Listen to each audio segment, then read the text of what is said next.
récemment, la formation.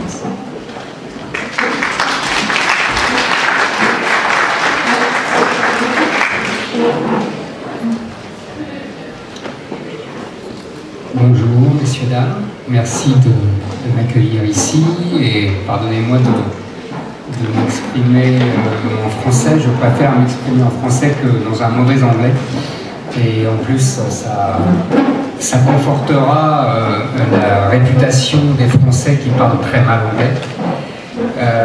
Vous avez réuni ce sommet autour des migrations et le titre du sommet c'est les migrations, un défi pour le XXIe siècle. En fait, il faudrait dire que les migrations ont toujours été un défi pour tous les siècles et comme disait Auguste Comte, le grand penseur français, la démographie c'est le destin.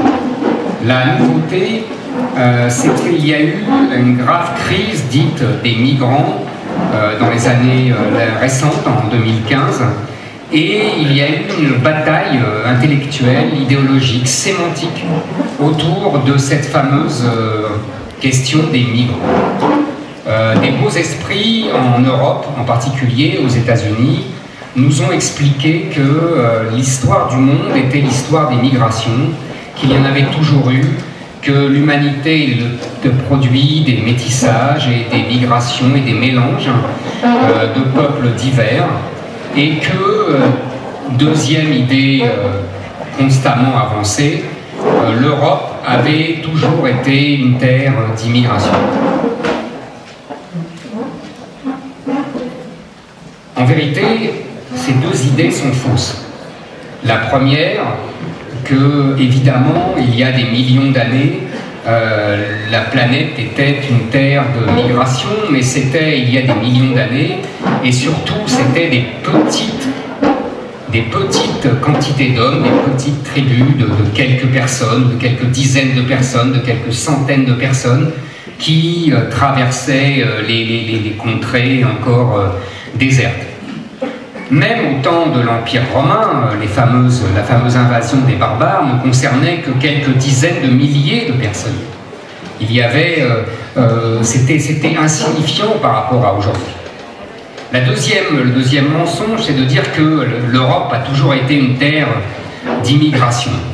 C'est faux, c'est même l'inverse. L'Europe a toujours été, en particulier depuis le XIXe siècle, une terre d'émigration. Ce sont les populations européennes qui ont, en particulier anglaises, allemandes, italiennes, qui ont fait les États-Unis, qui ont fait l'Australie, qui ont fait le Canada, qui ont fait la Nouvelle-Zélande. La France, mon pays, a même été longtemps, à partir des années 1860, le seul pays européen d'immigration. En fait, la France a la particularité d'avoir commencé ce que les démographes appellent la transition démographique, c'est-à-dire la réduction du nombre des naissances à partir du moment où les familles, et les femmes en particulier, comprenaient que les progrès de la médecine leur permettaient de sauver leurs enfants et non plus d'avoir une mortalité infantile énorme. La France a été le premier pays où cette transition démographique s'est déroulée. Et du coup, à partir des années 1860, au début de l'industrialisation, la France a été le premier pays européen à connaître une immigration venue d'autres pays. Nous avons donc une expérience, une tradition, un savoir-faire que notre pays pourrait partager avec les autres Européens, et nous verrons ensuite, dans la suite de ma démonstration, que ça n'a pas été le cas. Donc la France, pays d'immigration à partir de 1860, qui reçoit des Belges d'abord, des Italiens, des Espagnols, des Polonais, des Russes, tous ces gens-là qui sont européens, qui sont pour la plupart chrétiens, qui sont blancs, et qui ont donc un portrait, je dirais, culturel très proche de celui des Français. Et pourtant, l'immigration et la cohabitation n'a pas été facile. Il y a eu des conflits, des heurts, des détestations réciproques. Il y a eu surtout une politique des gouvernements français très stricte. La France a inventé un système de ce que nous appelons l'assimilation des populations étrangères. Assimilation, ça veut dire devenir le même. S'assimiler à un peuple, c'est s'agréger à un peuple, c'est faire sienne son histoire, sa culture, ses héros, ses mœurs, ses façons de se comporter. C'est la fameuse formule de l'Empire romain, à Rome, fais comme les Romains. Et à Paris, on devait faire comme les Parisiens, sous peine d'être renvoyé dans ces pénates. Ce qu'on oublie toujours aujourd'hui quand on parle d'immigration, c'est que même en France, le pays qui a longtemps été un exemple d'assimilation réussie, nous renvoyons la plupart des immigrants. Je vous donne un seul exemple, les Italiens, qui sont pourtant sans doute le peuple le plus proche culturellement des Français, vous savez le mot de Cocteau qui disait « qu'est-ce qu'un Italien, c'est un Français de bonne humeur ». Je savais, ça amuse toujours quand on tape sur les Français, c'est un plaisir. Les Italiens qui sont les plus proches sont venus entre 1870 et 1940. Plus de 3 millions d'Italiens sont venus en France. Et il n'en est resté au bout du compte qu'un seul million. Les 2 autres millions, donc les 2 tiers, ont été renvoyés ou sont partis, renvoyés parce qu'ils étaient au chômage, ou partis parce qu'ils refusaient les règles strictes d'assimilation, l'obligation de donner des prénoms français à ses enfants, l'obligation de vivre à la française, selon les mœurs françaises, et pas les mœurs italiennes, qui, voyez, aussi proches soient-elles, sont quand même différentes.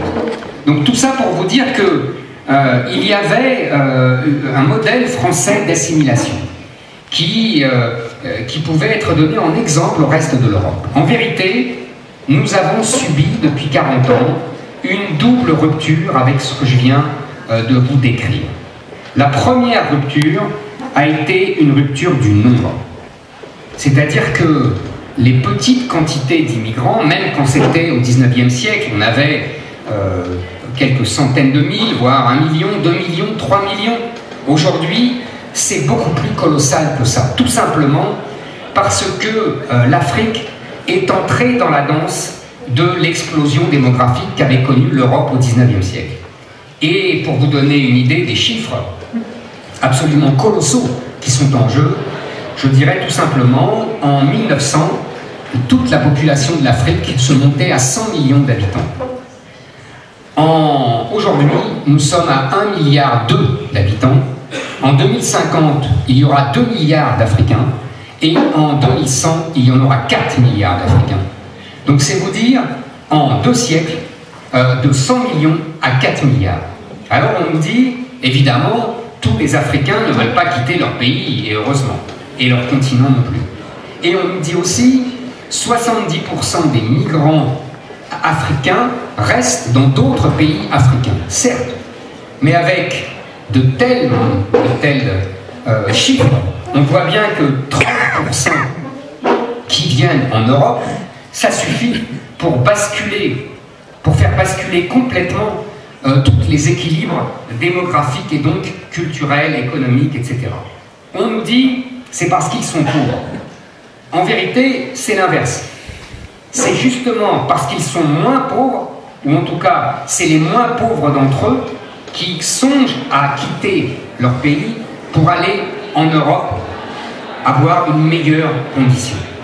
C'est donc que toutes les politiques de développement économique qu'on pourra mettre en œuvre pour aider l'Afrique, qui sont tout à fait légitimes moralement, voire économiquement, sont absolument contre-productives en matière d'immigration.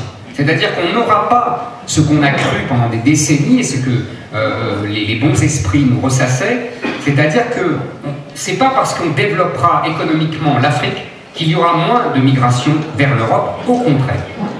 Et la deuxième rupture absolument majeure, c'est que l'Europe, depuis une trentaine d'années, a tourné le dos au modèle d'assimilation français, a développé au contraire, sous l'instigation des anglo-saxons, des anglais et de la Commission de Bruxelles, un modèle multiculturaliste. Il y a de nombreux textes européens qui imposent au pays le respect des cultures étrangères, qui interdisent le processus d'assimilation, qui expliquent que les étrangers ne doivent pas se soumettre au modèle culturel du pays où ils arrivent, mais qu'au contraire, il doit y avoir une négociation entre des cultures égales et qui doivent trouver un modus vivendi, des accommodements raisonnables, comme diraient les Canadiens, entre la culture des indigènes et la culture des étrangers. Le résultat de la conjonction entre ces deux ruptures fondamentales, le nombre d'un côté et le changement de paradigme des sociétés d'accueil, fait qu'il y a aujourd'hui en France, en Angleterre, voire en Allemagne, des territoires qui deviennent de plus en plus séparés du reste de la population. C'est-à-dire que les cartes qu'on vous a montrées tout à l'heure sur le Nigeria avec le nord musulman et le sud chrétien, c'est l'avenir d'un pays comme la France ou d'un pays comme l'Angleterre. C'est-à-dire que nous avons par exemple en Seine-Saint-Denis, un département français, 50 à 60% des enfants qui naissent et qui sont de culture musulmane et de parents étrangers. Nous avons de plus en plus d'innombrables territoires, bourgades, villes, quartiers où le mode de vie, la culture n'est plus du tout française. Les Français, pudiquement, appellent ça des territoires perdus de la République, puisque les forces de police ont du mal à rentrer et qu'il y a d'innombrables trafics, en particulier trafic de drogue, qui permettent à tous ces gens de vivre malgré le taux de chômage colossal des jeunes immigrés, des jeunes enfants d'immigration. Mais en vérité, ce ne sont pas des territoires perdus de la République, ce sont des territoires perdus de la France. Ces territoires-là ne sont plus français. Il faut bien comprendre que comme la France était l'avenir de l'Europe au XIXe siècle, puisqu'il fut le premier pays à connaître une immigration étrangère, la France risque d'être l'avenir de toute l'Europe, et en particulier de l'Europe occidentale, dans cette partition de fait d'enclaves qui ne vivent plus à la française. Et on voit bien que l'Afrique, telle qu'on vous l'a montré, avec ces conflits d'une violence rare entre musulmans et chrétiens, ou même le Liban de la guerre civile des années 70, est l'avenir de la France. Car s'ajoute donc à cette question, si vous voulez, de l'immigration, un phénomène très simple qui est que, je vous ai expliqué tout à l'heure, que les immigrés qui venaient en France au XIXe siècle jusqu'aux années 30 s'assimilaient. Ça, ce sont des immigrés, c'est-à-dire c'est une immigration normale. On vient dans un pays étranger pour que ses enfants vivent selon le modèle et selon la culture du pays où on arrive. Aujourd'hui, les immigrés, pour la plupart, viennent dans un pays, mais veulent vivre selon la culture du pays qu'ils ont quitté. Ça ne s'appelle plus de l'immigration, ça s'appelle de la colonisation. C'est toute la différence fondamentale entre les immigrations du passé et les immigrations d'aujourd'hui. Et alors à partir de là, évidemment, il y a des heurts, il y a des conflits terribles, et on nous dit chaque individu est différent, on nous dit les individus peuvent s'intégrer à différents rythmes, etc. Sauf que ce n'est pas une question d'individu. Vous savez, l'écrivain français du XIXe siècle, Benjamin Constant, écrivain libéral, disait « Tout est moral chez les individus, tout est physique dans les masses ». Les individus sont libres car ils n'ont face à eux que des personnalités de même niveau, de même force. Dès qu'un individu entre dans une masse, il n'est plus libre. C'est ce qui se passe aujourd'hui dans d'innombrables contrées françaises et qui fait qu'il y a une véritable colonisation du pays de la France par des populations étrangères.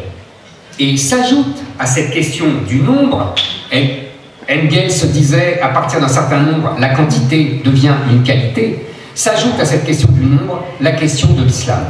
Parce que, si vous voulez, la majorité de ces populations est musulmane. Nous sommes loin de l'immigration de populations chrétiennes venues d'Italie, venues d'Espagne, venues de Pologne. Nous sommes aujourd'hui avec des populations pour une large part musulmanes. Or, l'islam, dans son histoire, ne s'est jamais assimilé à une culture étrangère. Il faut remonter tout simplement à la fin de l'Empire romain. Vous savez, l'Empire romain d'Occident a été envahi par les barbares venus du Nord, venus d'Allemagne. Et l'Empire romain d'Orient a été envahi par les Arabes. Et on voit bien les deux façons de conquête. Les barbares du Nord ont détruit les structures politiques et économiques de l'Empire romain, mais ils se sont christianisés, convertis au christianisme, ils ont parlé latin et ils ont adopté les mœurs de l'Empire romain. En revanche, les Arabes ont conquis à une vitesse remarquable l'Empire d'Orient, ce qui fait que, paradoxalement, il y a eu beaucoup moins de destruction de l'Empire d'Orient que de l'Empire d'Occident. Mais l'islam a imposé sa langue, l'arabe, le Coran et son Dieu. Il ne s'est pas assimilé aux cultures de l'Empire d'Orient, même s'il faisait des prélèvements ici ou là avec les cultures locales. Donc il faut bien comprendre que l'islam n'a pas l'habitude de s'assimiler, et là encore en France comme en Angleterre, il refuse absolument de s'assimiler. Donc nous avons bien un phénomène de colonisation qui est induit par les chiffres. Je vous en donnerai deux derniers, tout simplement. En 1900, la population européenne représentait 4 fois celle de l'Afrique. Il y a eu la colonisation de l'Afrique, il y a eu aussi la colonisation de l'Amérique par les Européens. Aujourd'hui, et demain plus encore, c'est l'Afrique qui représentera 4 fois la population de l'Europe. Ce n'est pas étonnant, si vous voulez, qu'il y ait une colonisation à l'envers. Et cette rencontre entre le nombre et l'islam fait la particularité tragique de ce moment dans lequel on vit.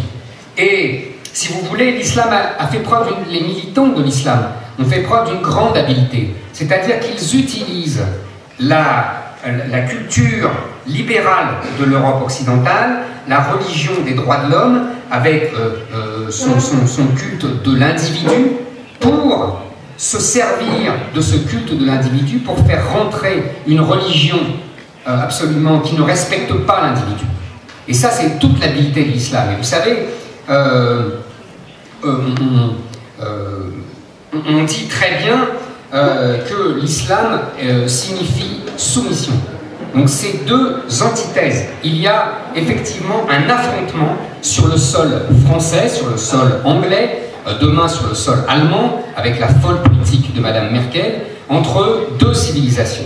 La civilisation d'inspiration chrétienne, la civilisation d'inspiration musulmane. On pourrait même dire qu'il y a un affrontement sur le sol occidental le réveil du vieil affrontement entre l'Orient et l'Occident.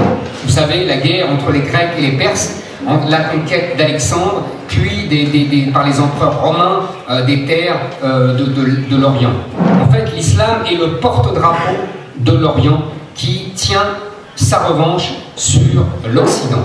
Et vous savez, comme disait André Malraux, la différence entre l'Orient et l'Occident, c'est que l'Orient amène l'homme au monde, alors que l'Occident amène le monde à l'homme. Amène l'homme au monde, je vais y arriver. Amène le monde à l'homme. L'Occident, c'est cette civilisation justement de l'individu, de la personne, alors que l'Orient, c'est cette civilisation qui soumet l'homme à une culture supérieure et holistique.